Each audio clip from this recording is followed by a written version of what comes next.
ज़्यादा आबादी की ज़मीनों में लोग बसे हुए हैं। हम लोगों के पास वोटर आईडी, आधार कार्ड, सारे डॉक्यूमेंट तो हैं, पर जिस जगह हम लोग निवास स्थान में पुश्तैनी निवासी हैं, उस जगह का हम लोगों को पत्ता आज तक हम लोगों को नहीं मिला, न भू अधिकार प्रमाण पत्र मिला, जिससे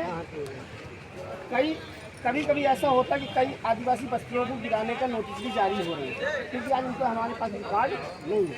तो हम लोग चाहते हैं कि जो हमारे बस्तियां हैं आदिवासी दलित गरीब परिवारों की, उनका सर्वे होकर के जिन बस्तियों के रिकॉर्ड नहीं है उन पुश्तैनी निवासियों को उनका रिकॉर्ड और पत्ता मिले। ठीक है, ये नगर पंचायत क्षेत्र परिषद की सीमा की बात है। पंचायत पंचायतों की है कि नगर पंचायत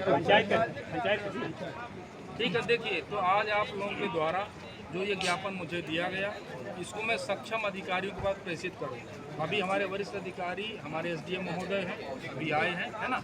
आपके ज्ञापन को मैं उनके तक ले जाऊँगा। आप लोग हमारे क्षेत्र की जनता है, आप लोगों का हक, आपका आवास, राशन पानी प्रशासन की जिम्मेदारी, तय समय पे नियमों के तहत चीज़ें दी जाएँ। आप भी जानते हैं कुछ अधिकारिता मेरी है, एज ए तहसीलदार जो मैं आपका भला कर सकता हूँ मैं करूँगा। जो मुझे अपने वरिष्ठ को बताना है मैं उनको पत्र लिखूंगा, जरूरत पड़ेगी तो मैं कलेक्टर महोदय को भी आपका एक ज्ञापन भेजूंगा, है ना।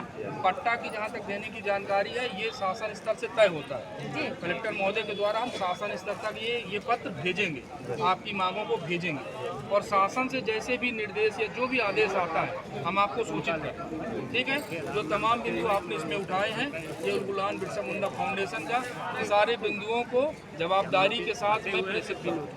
ठीक है, और जैसे ही आदेश वहाँ से आता है, आप लोगों की जो भी आपने मांगे की हैं, शासन जो भी आदेश देता है, जैसे आपने पट्टों की बात कही और इसके आवास की बात कही, इसको हटाने की बात कही, है ना, जो भी निर्देश प्राप्त होंगे आपके साझेदार हम आपको सूचित। एक चीज़ और है सर, कुछ बस्तियों में ऐसा है कि बहुत सारे विहीन परिवार हैं जिनके पास जगह नहीं है।